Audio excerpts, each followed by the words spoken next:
Hello and welcome to the Shopjaw-sama channel, and sorry for the bit of stutter there. And today we will be taking a look at my Japonicus colony, which is my Japanese black carpenter ants. They are pretty reasonable size, and they grow into it more over time in comparison to other ants, like if we're talking about Lasius niger, which is a very small species that doesn't really have much size to it. Let's be honest here, Lasius nigers are small as hell.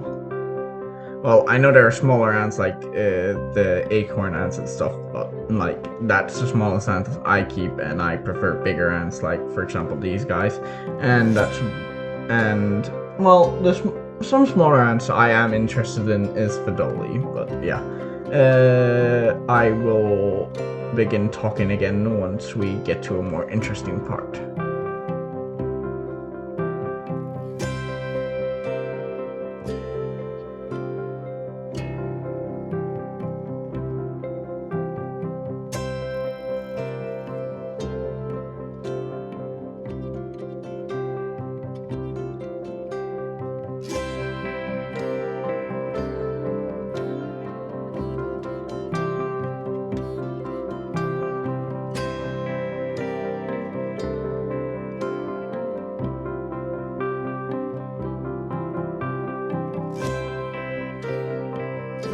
Here I'm just checking on the ants and their brood pile through the red film to make sure that they're okay. And well, most of the ants I keep are either young colonies or a massive Nicobarensis colony, which is pretty much the biggest colony I have. And here I'm just checking the dead body I found behind the sugar vial thing. So yeah.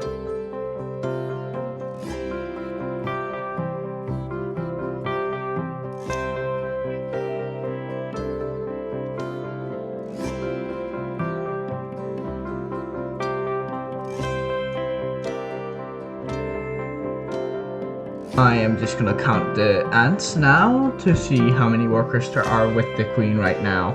I will not be counting the pupa because in the future that's going to be too hard. So yeah, I'm just going to count the workers for right now. As soon as they get up into the bigger size, I'll start trying to estimate them instead. And there were about 11 in the colony, as you can see. I'm pretty sure at least there's 11, but my counting has failed me before. And I have given them a cricket, as you can see in the picture.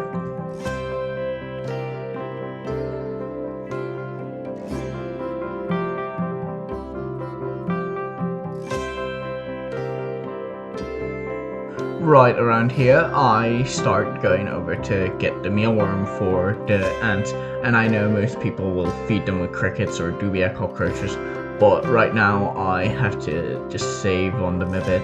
So I decided to feed them a mealworm today because I felt like they could use some fat instead of some protein, and there's still some protein in it. And I'm planning on feeding them mealworm beetles in the future because I found out that they actually have a very high amount of protein. And as you can see, that's me handling the mealworm here in this video, or in this part of the video, where it is I decide to break it in half and just put it into smaller pieces, and I put it in a Muren specialist thingy where it can sit like a test tube vial thing, and I take the cricket out and just look at it to see if they've actually eaten some of it, but it didn't look like they had, so well, they could have, but I wasn't there for it. So yeah, there I'm breaking it in half, as I said earlier in the video, and this is where I now cut it in half and ready for feeding.